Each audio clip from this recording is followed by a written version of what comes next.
ప్రస్తుతం మనతో పాటు ప్రముఖ ఆధ్యాత్మికవేత్త, జ్యోతిష్య పండితులు, దత్తాత్రేయ గణపతి ఉపాసకులు, అమ్మవారి సేవకులు మురళీధర్ శర్మ గారు మనతో ఉన్నారు. గురువుగారితో మాట్లాడేద్దాం. నమస్కారం గురుగారు. మహాదేవ శ్రీమాత్రే నమః. గురుగారు, విశేషంగా శ్రీ పరాభవ నామ సంవత్సరం ఈసారి మనం ఉగాది రాశి ఫలితాలు చర్చించుకున్నాం. దీనిలో భాగంగా ధనుసు రాశి వాళ్ళకి ప్రత్యేకంగా ఈ కొత్త సంవత్సరం ఏ విధంగా ఉండబోతుంది? కొత్త సంవత్సరం అనగానే చాలామంది రెజల్యూషన్స్ తీసుకుంటారు. ఈ సంవత్సరం కొన్ని టార్గెట్స్ పెట్టుకుంటూ ఉంటారు. మరి ఎంతవరకు రీచ్ అవ్వగలుగుతారు? గ్రహస్థితి ఎంతవరకు అనుకూలిస్తుంది అంటారు? ఓవరాల్గా ఈ సంవత్సరం ఎటువంటి జాగ్రత్తలు తీసుకోవాలి గురుగారు? తప్పకుండా. హరశంభో మహాదేవ విశ్వేశ అమరవల్లభ శివశంకర సర్వాత్మ నీలకంఠ నమోస్తుతే మృత్యుంజయాయ రుద్రాయ నీలకంఠాయ శంభవే అమృతేశాయ శర్వాయ మహాదేవాయ తే నమః. గజాననం భూతగణాదిసేవితం గవిత్థ జంబో ఫలసారభక్షణం ఉమాసుతం శోక వినాశకారణం నమామి విఘ్నేశ్వర పాదపంకజం. గణపతి ఆశీస్సులు, ఆ పరమశివుని ఆశీస్సులతో ఉగాది నూతన సంవత్సర పరాభావ పేరుతో రాబోయే ఈ సంవత్సరము అందరికీ విజయాలు రావాలి అని మనస్ఫూర్తిగా కోరుకుంటూ, అమ్మవారి యొక్క ఆశీస్సులు మీకు ఎల్లవేళలా ఉండాలి అని చెప్పి కోరుకుంటూ, నన్ను ఇంతలా ఆదరించే ప్రతి ఒక్కరికి పేరు పేరున నేను మీ ఇంటి మనిషిలాగా భావించుకొని నాతో మాట్లాడేటువంటి వారందరూ కూడా నిజంగా ఎంత సంతోషపడుతున్నారంటే బాబా, మీ అభిమానం సల్లగుండా అన్నట్టుగా ఉన్నది. విన్నరా? సో చాలా సంతోషం. ఎల్లవేళలా ఈ విధంగా ఉండాలి అని మనస్ఫూర్తిగా కోరుకుంటూ, ఎందుకంటే ఎల్లవేళలా ఈ విధంగా ఉండాలి అన్నా చెప్పలేదు. కాలము అనేటువంటిది ఏ విధంగా ఉంటుందో చెప్పలేము. ఇవాళ రేపు ఒక మంచి మాట మాట్లాడితే అబ్బా ఎంత చక్కటి మాట మాట్లాడాడు అని చెప్పి సోషల్ మీడియాలో అద్భుతంగా ట్రోల్ చేస్తారు. చిన్న మాట మాట్లాడగానే తప్పుగా మళ్ళీ ఇది తప్పు అని చెప్పి మళ్ళీ అందరూ ట్రోల్ చేస్తారు. మనిషిని ఏం జరుగుతుంది అనేది అంతా ఫోన్ మీదనే ఉన్నది, ప్రపంచం అంతా. Okay, right. ఏదేమైనా ధనస్సు రాశి, మరి ఈ ధనస్సు రాశికి సంబంధించి ఆదాయ వ్యయాలు, రాజపూజ్యాలు, అవమానాలను చూసుకునే క్రమంలో ఆదాయం 14, వ్యయము 11, రాజపూజ్యం 5, అవమానం 6గా చెప్పబడుతూ ఉన్నది. సో ఈ రాశి స్త్రీ పురుషులకు ఇద్దరికీ కూడా మరి ఈ యొక్క గురువు, శని, ఈ యొక్క గ్రహ స్థితులు అనేటువంటివి ఎట్లా ఏమిటి అనేటువంటి విషయాల్లో చూసుకుంటే, మరి ఇక్కడ ధనస్సు రాశి వారు అనగానే 2025 మార్చి ఏప్రిల్ నుండి కొంత ఇబ్బంది కలిగించే సందర్భాలు అయితే ప్రారంభమైనవి అని అనడంలో ఎలాంటి అతిశయోక్తి లేదు. 2025 జనవరి, ఫిబ్రవరి, మార్చి, ఏప్రిల్, మే నుండి కూడా కొంత హెల్త్ రిలేటెడ్ కానీ, ఆరోగ్యానికి సంబంధించింది కానీ, వివాహ ప్రయత్నాలు కావచ్చును, అదేవిధంగా ఉద్యోగంలో కొంత అవకతవకలు కావచ్చును.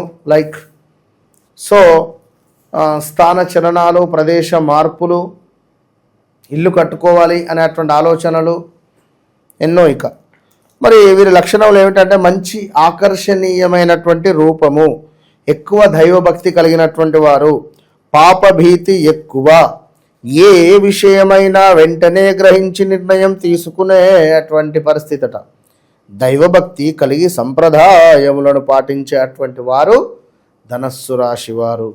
మనస్సులో ఏది దాచుకోరట, అనుకున్నంత తొందరగా పైకి రాలేరు వీరు.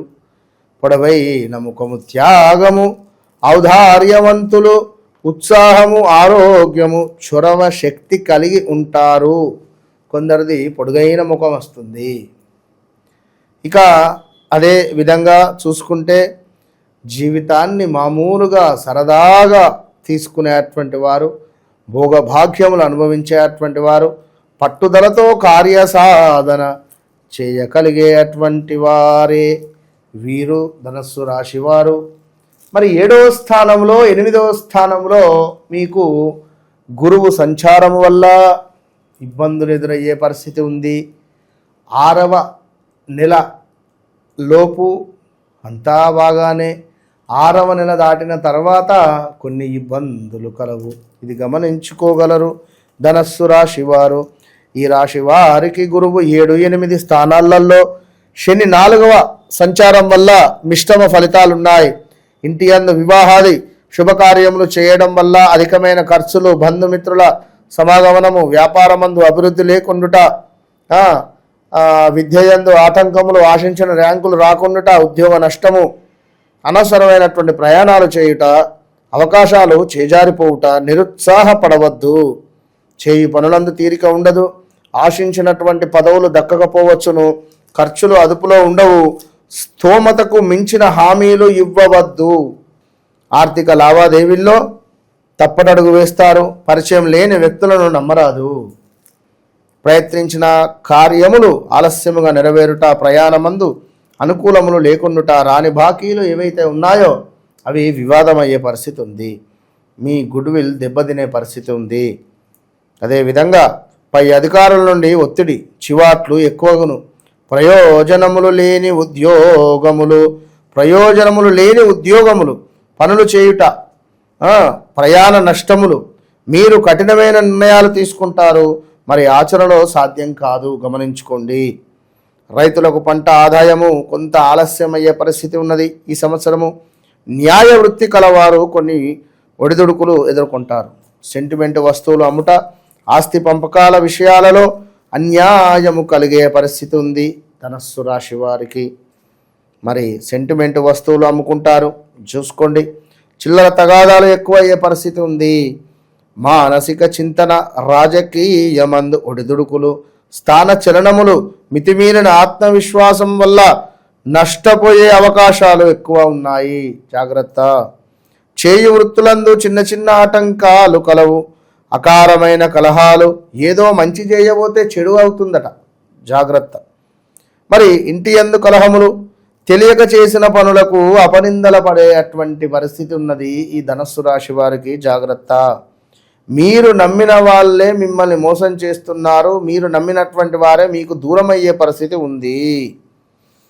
దాన ధర్మములు చేయుట, కుటుంబముతో కలిసి తీర్థయాత్రలు చేయుట, స్థిరాస్తులు ఏర్పరచుకొనుట, ఇంటి విషయాలపై శ్రద్ధ చూపించుట, ఏ విషయంపై ఆసక్తి లేకుండుట, సామరస్యంగా సమస్యలు పరిష్కరించుకోవాలి అనేటువంటి విషయాన్ని తెలుసుకోండి.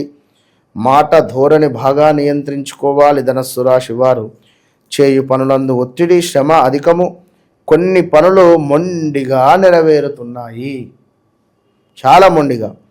అదేవిధంగా ఇతర విషయాల్లో జోక్యం చేసుకోవద్దు ఈ యొక్క ధనస్సు రాశి వారు. కొన్ని సమయాలలో మిత్రుల సహకారం లభించబోతూ ఉన్నది మీకు.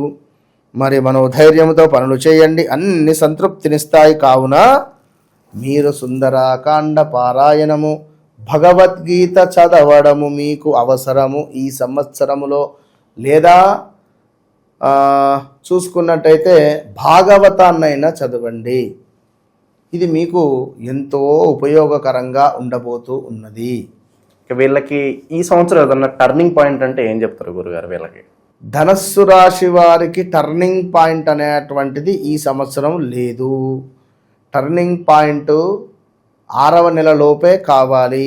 ఆల్రెడీ టర్నింగ్ పాయింట్ 2025-24లోనే జరిగిపోయింది. సో ప్రజెంట్గా ఇప్పుడు వీళ్ళు టర్న్ కాకుండా ఉండాలి. ఏది జరిగినా నిలబడి ఉండాలి. వర్షం పడినా నిలబడాలి, ఎండగొట్టినా నిలబడాలి, చలి పెట్టినా నిలబడాలి. ఏమాత్రం టర్న్ అయినా వీరి జీవితమే టర్నింగ్ అయ్యే పరిస్థితి ఉన్నది. జీవితంలో మామూలు టర్న్ కాదు అది, యూటర్న్ల మీద యూటర్న్లు అయ్యే పరిస్థితి ఉంటుంది. సో వద్దు, ఇట్స్ మై సజెషన్. వివాహ ప్రయత్నాలు వద్దు, ఉద్యోగ ప్రయత్నాలు వద్దు, మీరు ఏ చోటు ఉన్నారో అక్కడే ఉండడం ముద్దు. సో ఎవరైతే ధనస్సు రాశి వారు ఉన్నారో, ఇది వ్యవహారికంగా మనము గోచార రీత్యా చెప్పేటువంటి ఫలితాలు ఉగాదిని పురస్కరించుకొని. ఇక మీకంటూ ఒక జన్మలగ్నం ఉంటుంది, మీరు జన్మించినటువంటి సమయం ఉంటుంది, మీకు ఒక చక్కటి యోగకారకుడు ఉంటాడు, బాధకారకుడు ఉంటాడు. మరి వారెవరు అనేది తెలుసుకొని ముందుకు వెళ్ళడం ద్వారా మనకు యోగం ఏర్పడే పరిస్థితి ఉన్నది. బాధకారకుని ద్వారా బాధ ఏర్పడే పరిస్థితి ఉంటుంది. శనేశ్వరుడు నీచలో ఉన్న ఎడల ఇబ్బంది ఉంటుంది మీ జాతకంలో. మరి గురువు మీ లగ్నానికి మీ రాశికి అధిపతి. మరి ఈ గురువు శనితో కలిసి ఉండే, మరి ఈ గురువు నీచబడిపోయి ఉంటే, ఆ నీచబడినటువంటి దశ అంతర్దశలో మనకు వస్తూ ఉంటే పరిస్థితి ఇంకా డేంజర్ జోన్గా ఉంటుంది. సో ఇన్ని పరిస్థితులు ఉంటాయి కనుక 1కి 2 సార్లు వ్యక్తిగత జాతకాన్నే చెక్ చేసుకోవాలి. ఇప్పటికీ చూస్తున్నారు ఎన్ని కాల్స్, విపరీతంగా మామూలుగా లేదు. వర్షాల మొత్తం అదేమిటి అంటే కుండపోత వర్షం లాగా ఉన్నది కాల్స్. డైలీ ఇన్ని కాల్స్ మాట్లాడలేక పాపం వీరిని కాస్త జరపడము, డైరెక్ట్ అపాయింట్మెంట్స్కు 1 వీక్ టైం పట్టడాలు. కానీ మాట్లాడిన ప్రతి ఒక్కరు కూడా మీకు కనెక్ట్ అవుతున్నారు. అవును గురువు గారు మాకు ఇలానే జరిగింది, మీరు కూడా చేస్తున్నారు, మీరు కూడా చేస్తున్నారట. మన ఆఫీస్ నుంచి కూడా మాట్లాడుతున్నారా ఏమిటి అనేటువంటిది. మనం చెప్పింది చెప్పినట్టుగా క్లియర్గా వారు షాక్ అయిపోతున్నారు. మళ్ళీ ఇక్కడ విషయం ఏంటి అంటే వారు మరొకరికి సజెషన్ చేయడం, ఇంకా మా చెల్లె వాళ్ళ కుటుంబము మీరు మాట్లాడండి మళ్ళీ ఇమ్మీడియట్గా వారికి అపాయింట్మెంట్ తీసుకోవడము, లేదా ఇమ్మీడియట్గా మళ్ళీ అప్పుడే మా కూతురుకు సంబంధించింది కూడా చూడండి మీరు నాది బాగా చెప్పారు, బాగా కనెక్ట్ అయిందని మళ్ళీ కూతురు తెలుసుకోవడము, ఇట్లా పరిస్థితులు ఉన్నవి. సో అందరికీ వారికి సంబంధించినటువంటి కొన్ని రెమెడీలు చెప్పడము, లేదా కొన్ని లైక్ ఏదుంటే అది మొత్తం మీద వారి పరిస్థితి దృష్ట్యా పితృదోషాలు ఉన్నవారికి గోకర్ణలో మనం చేయించాము మొన్న లాస్ట్ అమావాస్య రోజు. చాలా అద్భుతంగా ఎంత సంతోషపడిపోయారంటే వారు ఎక్కడో జర్మన్లో ఉంటారు, ఇంకొకరు వచ్చేసి న్యూ జెర్సీలో ఉంటారు. ఎంత సంతోషపడిపోయారంటే అంత సంతోషపడిపోయారు, చెప్పలేము ఇక ఎవరి కనెక్టింగ్ వారిది. కనుక నేను నిజంగా జాతకానికి సంబంధించింది నడుస్తుంది, గడిచింది, జరగబోయేది కళ్ళకు కట్టినటువంటి విధంగా క్లియర్గా మనం చెప్తాం. ఒక ఆమె అయితే తల్లి కాల్ అపాయింట్మెంట్ తీసుకొని మీరే చెప్పండి గురుగారు, చెప్పండి అమ్మా దేని గురించి తెలుసుకో. నేను ఎవరిని అడగా, ఫస్ట్ నేను అడగా ఎవరి గురించి తెలుసుకోవాలి అన్న, నేను మీరే చెప్పాలంటున్నా. సరే okay done, date of birth తీసుకున్నా, ఈ టైంలో ఇది జరిగిందా, జరగలేదు, ఇది ఇంకా టెస్ట్ నాకు, ఈ టైంలో ఇట్లా జరగలేదు, మరి ఈ టైంలో ఈ విధంగా ఉండాలి, ఉన్నది. 10 విషయాలు చెప్తే 2 విషయాలు ఓకే. నేను 10కి 10 నాది 100% మార్క్స్, 100%. 10 చెప్తే 10కి 10. అమ్మాయిది డేట్ ఆఫ్ బర్త్ తప్పు ఉంది, కరెక్ట్ చూడు అని చెప్పిన. ఆ గురువు గారు నెల తప్పు చెప్పిన అన్నది. దాన్ని మనం ఏం చేస్తాం, నెల తప్పున్నా మిస్ వస్తుంది. నేను చెప్పిన అంటే రాసుకోవడమే, ఇక ఇది జరిగిందా అంటే జరిగింది అనడమే. ఎవరు చెప్పింది తెలుసా, కూతురు జాతకంలో నుండి తల్లి వాళ్ళ అమ్మ చెప్పిన, మీ మదర్ క్యాన్సర్తో మరణించింది అవునా కాదా అన్న. అవును గురువు గారు ఆ విషయం మీకు ఎట్లా తెలుసు, మీరు ఎట్లా చెప్తున్నారు అన్నది. వాళ్ళ పాప 97 డేట్ ఆఫ్ బర్త్, వాళ్ళ మదర్కు సుమారుగా 60 ఇయర్స్, ఒక కొడుకున్నాడు ఈమెకు, అది 92 93 ఉంది. 60 సంవత్సరాల బర్త్డే అక్కడ జరుపుకుంది, చెప్తుంది ఆమె 60 సంవత్సరాల బర్త్డే నేను జరుపుకున్నా ఇక్కడ అని చెప్పి. అంటే నేను చెప్పేది ఏమిటంటే విషయం అట్లా కనెక్ట్ అయిపోతున్నారు. సో వాళ్ళమ్మ క్యాన్సర్ మనకేం తెలుసు, అట్లా ఉంటుంది, రాసుకో సాంబా అన్నట్టుంటుంది అంతే. ఓకే, ఓవరాల్గా ధనుసు రాశి వాళ్ళ స్థితిగతులు ఈ సంవత్సరం ప్రత్యేకంగా ఎటువంటి పరిస్థితులు ఎదురవుతాయి, మంచి విశ్లేషణ అందించారు. ధన్యవాదాలు మహాదేవ.